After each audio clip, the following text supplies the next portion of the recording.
ഭാരതത്തിൽ ഹിന്ദു ജനസംഖ്യ 7.82% കുറഞ്ഞതായി പ്രധാനമന്ത്രിയുടെ സാമ്പത്തിക ഉപദേശക സമിതി റിപ്പോർട്ട്. അതേസമയം 65 വർഷത്തിനിടയിൽ ഭാരതത്തിൽ മുസ്ലിം ജനസംഖ്യ 43.15% വർദ്ധിച്ചു.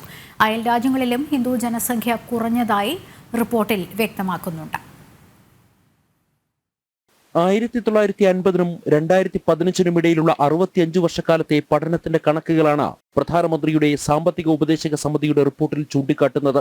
1951-ൽ നടന്ന സെൻസസിൽ ഭാരതത്തിലെ ഹിന്ദുക്കളുടെ എണ്ണം 84.10% 2015-ലെ കണക്കുകൾ നോക്കിയാൽ ഇത് 77.52% കുറഞ്ഞു. അതായത് ഈ 65 വർഷ കാലയളവിൽ ഹിന്ദുക്കളുടെ എണ്ണത്തിൽ 7.82% കുറവാണ് വ്യക്തമാക്കുന്നത്. അതേസമയം 65 വർഷത്തിനിടയിൽ ഭാരതത്തിൽ മുസ്ലിം ജനസംഖ്യ 43.15% വർദ്ധിച്ചു.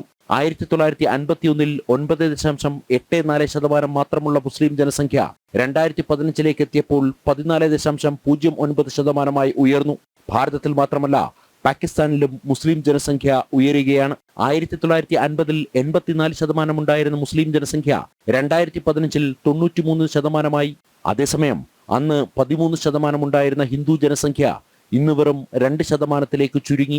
ബംഗ്ലാദേശിൽ 23% ഹിന്ദു 8% എത്തി. ഹിന്ദു രാഷ്ട്രമായി അറിയപ്പെടുന്ന നേപ്പാളിലും ഹിന്ദു ജനസംഖ്യ പിന്നോട്ടാണ്. 1950-ൽ 84% ഹിന്ദു ജനസംഖ്യ 2015-ൽ 81% കുറഞ്ഞു. 167 രാജ്യങ്ങളിലാണ് പ്രധാനമന്ത്രിയുടെ സാമ്പത്തിക ഉപദേശക സമിതി പഠനം നടത്തിയത്. ജനം, ഡൽഹി.